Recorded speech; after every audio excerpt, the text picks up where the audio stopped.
बिस्मिल्लाहिर्रहमानिर्रहीम अस्सलाम वालेकुम जनाब। स्टोरी मैंने एक ही शेयर करनी है। इंतहाई धमाकेदार स्टोरी है भाई, इंतहाई कड़ाकेदार किस्म के इंकशाफात हैं। एक जनरल साहब हैं, दिखने में बहुत ही शरीफ लगते हैं।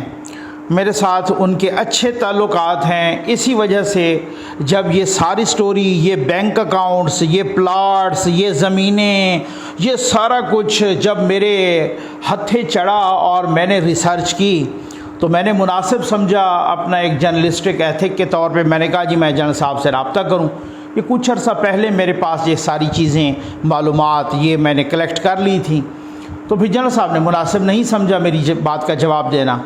अब मैंने जनरल साहब को कल दोबारा अप्रोच किया, कॉल्स की, मुतादिद कॉल्स की, फिर मैंने मैसेज किया तो जनरल साहब का जवाब आया कि जी मैं कोविड पॉजिटिव हूँ। मैंने कहा सर अब अगर कोविड पॉजिटिव हैं तो बात तो फ़ोन पे हो सकती है, लेकिन खैर वो अपना शायद रद्द अमल नहीं देना चाह रहे थे और रिस्पांस नहीं देना चाह। तो अब भी अगर वो अपना रद्द अमल, अपना जवाब देना चाह रहे हैं तो मैं जनरल साहब का अपनी अगली वीडियो में वो जवाब ज़रूर शामिल करूँगा। लेकिन यकीन कीजिए कि जब मैंने देखा ना कि कुछ लोगों पर इनकलाब का भूत सवार हुआ है तो मैंने कहा देखा कि यार ये तो चेक करें कि जिन पर इनकलाब का भूत सवार है वो हिसाब किताब में भी उतने ही क्लियर हैं या नहीं हैं। तो फिर जब मेरे सामने ये मालूमात आई तो मैं दंग रह गया। यकीन कीजिए आपके भी रोंगटे खड़े हो जाएंगे। जनाब मैं कोई वक्त ज़ाया नहीं करना चाहता। मैं सबसे पहले आपको बताना चाहता हूँ ये साहब कौन हैं। ये जनरल नईम खालिद लोधी साहब, lieutenant general retired Naeem Khalid Lodhi साहब। नईम खालिद लोधी साहब इंजीनियरिंग साइड पे भी रहे हैं, ये फर्टिलाइज़र साइड पे भी रहे। जब ये सर्विंग, ये तकरीबन 1974 से 2012 में ये रिटायर हुए और आर्मी में, पाक फ़ौज में बहुत सारे अहम ओहदों पर रहे। ये सेक्रेटरी दिफा भी रहे और ये मिनिस्टर ऑफ डिफेंस भी रहे। ये जब 2018 से पहले जो निगरान हुकूमत बनी तो बहुत अहम पोस्टों पर रहे, बहुत ही अहम आदमी हैं। और जब मैंने देखा कि जनाब इनके अकाउंट्स, इनके प्लाट्स, इनकी ज़मीनें, इनकी दुकानें, पता नहीं क्या क्या, ये मैं आपके सामने सब रखता हूँ ना, आपके तो यकीन करें पसीने छूट जाएंगे भाई। ये जनरल साहब के माशाअल्लाह जो पर्सनल अकाउंट्स हैं वो कोई 13 अकाउंट्स हैं। डिटेल बताता हूँ इनकी, मैं डिटेल भी बताता हूँ। ये 13 अकाउंट्स हैं। अच्छा मैं आपको ये बताता चलूँ, ये जो मैं बता रहा हूँ ये जनरल साहब रिटायर हो गए थे 2012 में। ये 2013 से 2022 तक का माल है, ठीक है ना, 2013 से 2022 तक। आप हैरान रह जाएंगे कि जनरल साहब ने रिटायरमेंट के बाद जो कमालात दिखाए हैं, जो ज़मीनों पर, जो प्लाटों पर, जो बैंक अकाउंट्स पे, जो जिस तरीके से हाथ साफ किया। मैं ये नहीं कह रहा कि कोई मुकम्मल करप्शन होगी, लेकिन ये ज़रूर है कि डिस्पैरिटी है।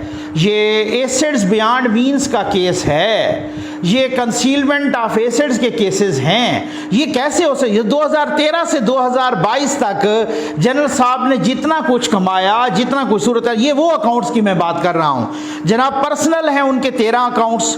2013 से 2022 यानी 9 साल में इन पर्सनल अकाउंट्स में कोई 54 करोड़ 61 लाख रुपए आए हैं माशाल्लाह। अब माशाल्लाह कह दें, ठीक है। बिजनेस अकाउंट्स 5 हैं, उनमें भी 2013 से 2022, ये रिटायरमेंट की बात हो रही है भाई, 44 करोड़ 71 लाख रुपए आए हैं ये बिजनेस अकाउंट्स में। मोड क्या है? Salary, pension, clearing cheque, accounts transfer, cash deposit वगैरह वगैरह। अब इनकी तफसील ये है कि अस्करी बैंक में इनके 13 अकाउंट हैं, कोई MCB में भी एक आध अकाउंट है, HBL में भी 2 अकाउंट है। अकाउंट नंबर है मेरे पास, सब में वो अकाउंट नंबर मैं नहीं बताना चाह रहा, जानबूझ के नहीं बताना चाह रहा। अब उसके बाद कुछ चीज़ें ऐसी होती हैं जो कि हमने भरम रखना होता है। तो अब टोटल जो है ना 2013 से 2022 तक 9 सालों में, ये पोस्ट रिटायरमेंट की बात हो रही है। रिटायरमेंट के बाद जनरल साहब साहब रिटायर हो चुके हैं, ठीक हो गया ना। जनरल नईम खालिद लोधी साहब जो आजकल इनकलाबी बने हुए हैं माशाअल्लाह, यूथिया इनकलाबी, ठीक है ना।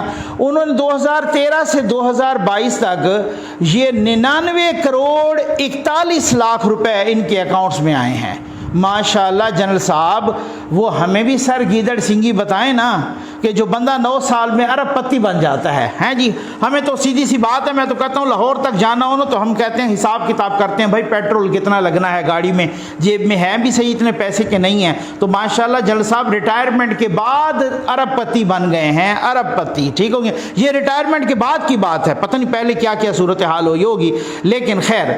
अब उसके बाद FBR के रिकॉर्ड के मुताबिक अब जनरल साहब की जायदादों पे आ जाएं भाई। मुल्तान में ये जो डिक्लेयर्ड एसेट्स हैं, डिक्लेयर्ड एसेट्स, ठीक हो गया ना। मुल्तान में कोई 4 ज़राई ज़मीनें हैं, लाहौर रावलपिंडी में 2 रिहायशी मकान हैं, DHA बहावलपुर में 5 प्लाट 1 दुकान है, लाहौर कैंट में 1 ऑफिस में 1/3 शेयर है, लाहौर रावलपिंडी में 2 कमर्शियल प्लाट्स हैं, गवादर में 10 प्लाट्स हैं, इस्लामाबाद में 2 ऑफिसेस हैं। यार सबर सबर सबर सबर, 1 मिनट रुकें यार, मुझे पानी पीने दें, मुझे तो ये एसेट्स बताते बताते मेरी सांस चढ़ गई है। और जनरल साहब के एसेट्स बनाते बनाते भी कुछ नहीं हुआ। ये मैं पानी पी लूँ ज़रा ताज़ा दम हो के फिर सुनिए जनरल साहब के जो डिक्लेयर्ड एसेट्स हैं, पता नहीं अनडिक्लेयर्ड भी होंगे शायद मुबैना तौर पे, ठीक है ना। ये जो डिक्लेयर्ड एसेट्स हैं फिर से सुनिए। मुल्तान में 4 ज़राई ज़मीनें हैं, ये मैं फ़्लो में ज़रा जाऊँ ना, मैंने पानी इस वजह से पिया, मैं थक गया हूँ बताते बताते। मुल्तान में 4 ज़राई ज़मीनें हैं, लाहौर रावलपिंडी में 2 रिहायशी मकान हैं, DHA बहावलपुर में 5 प्लाट हैं, DHA बहावलपुर में 1 दुकान है, लाहौर कैंट में 1 ऑफिस में 1/3 हिस्सा है, लाहौर रावलपिंडी 2 कमर्शियल प्लाट्स हैं, गवादर में 10 प्लाट्स हैं, इस्लामाबाद में 2 ऑफिस हैं, रावलपिंडी में 1 प्लाट है, DHA मुल्तान में 2 फाइल्स हैं। रुके रुकें रुकें रुकें, अभी अभी अभी और बहुत कुछ है, ठीक हो गया। अब उसके बाद जनाब ये 2019 से 2021 ये टैक्स ईयर के दौरान, इस टैक्स ईयर के दौरान कुछ गिफ्ट्स या कुछ तोहफे भी हमें नज़र आ रहे हैं जो जनरल साहब को मौसूल हुए हैं।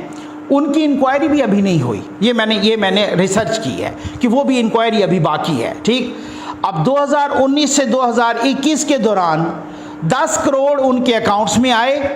ये 2019 से 2021 वो जो सारे मैंने 99 करोड़ बताए ना, तकरीबन 1 अरब, वो तो 2013 से 2022 ना, ये 2019 से 2021 इन 2 सालों में 10 करोड़ उनके अकाउंट्स में आए और 4197 अमरीकी डॉलर इसके अलावा आए। तो इस पीरियड में जो टैक्स अदा किया गया वो कम है, आमदन और टैक्स का ये मैच नहीं कर रहा, ये डिस्पैरिटी है। तो ये भी एसिड बियॉन्ड मीन्स का केस हो सकता है। अब उसके बाद जनाब आ जाएं मिसेस नईम खालिद लोधी पर, यानी जनरल साहब की बेगम, ठीक हो गया ना। उनके अस्करी बैंक में 1 अकाउंट है, 2 करोड़ 60 लाख रुपए से ज़्यादा की अमाउंट आई है 2012 से 2022, यानी इन 10 सालों में, ठीक है। ज़्यादातर क्लियरिंग चेक्स, ये भी प्रोब का केस है, ये भी इंक्वायरी का केस है। आपको पता है जो बैंकिंग के शोबे से रिलेटेड हैं वो क्लियरिंग चेक्स से, तो वो ये भी प्रोब का केस है। अच्छा, उनकी मिसेस को ना 2018 से ऑनवर्ड, यानी बेगम नईम खालिद लोधी, बेगम जनरल नईम खालिद लोधी, उनका को 48,000 रुपये माहाना ये कुछ किराए के मद में भी आ रहा है। और ये कोई हो सकता है मकान हो उनके नाम पे, डिक्लेयर्ड नहीं है, ठीक हो गया ना। मकान हो उनके नाम पे, क्या है, कौन सी ऐसी को प्रॉपर्टी है, मकान है, दुकान है, क्या है, ऑफिस है, क्या है जिसका किराया आ रहा है। हो सकता है ये किराए की मद में रहा है 48,000 रुपये 2018 से ऑनवर्ड, हो सकता है अब वो बढ़ गया हो, ठीक हो गया ना। और साथ ये भी है कि जो मिसेस जनरल नईम खालिद लोधी साहबा हैं वो FBR में रजिस्टर्ड भी नहीं है, यानी मेरे जैसे सादा बंदे के लिए समझने के लिए कि वो टैक्स भी नहीं देती। अलबत्ता जनरल साहब ने उनके नाम पर, यानी अपनी बेगम के नाम पर 500 स्क्वायर यार्ड, 500 मुरब्बा गज का एक प्लाट डिक्लेयर किया हुआ है जो गवादर में है, क्योंकि जनरल साहब के 10 प्लाट है ना गवादर में, ठीक हो गया। और 500 मुरब्बा गज का प्लाट है वो डिक्लेयर किया हुआ है जो गवादर में है। अच्छा, वैसे जो बंदा चाहे, कोई भी अगर वो डिक्लेयर नहीं करता तो ये सीधा सीधा कंसीलमेंट ऑफ एसेट का केस है, क्योंकि डिक्लेयर नहीं किए हुए ना। वो जब एफबीआर में रजिस्टर्ड ही नहीं है, जब वो एफबीआर में रजिस्टर्ड ही नहीं है, जब वो टैक्स ही नहीं देती तो डिक्लेयर ही नहीं किया हुआ। तो फिर मैं सोच में पड़ गया। मैंने कहा यार बंदा तो जनरल साहब बात ये है सर, इंतहाई अदब के साथ मैंने पहले भी कहा कि अगर आप मुझे अपना रिएक्शन देना चाहेंगे, अपना रिस्पांस, अपना जवाब देना चाहेंगे तो मैं ज़रूर अपने अगले वीलाग में शामिल करूँगा। तो सर इतनी सी रिक्वेस्ट है कि बंदा इनकलाबी बनने से पहले ज़रा हिसाबी किताबी भी बने। पहले इनकलाब से पहले बंदे को हिसाब ठीक करना चाहिए, बंदे को हिसाब किताब क्लियर करना चाहिए। ये ना हो कि बंदा दूसरों को दर्स दे, दूसरों को नसीहत, खुद मियाँ फिसीहत, वो वाली बात हो।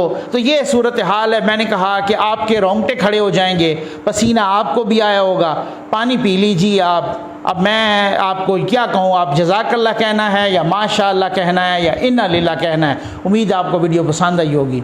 आपका बहुत बहुत शुक्रिया।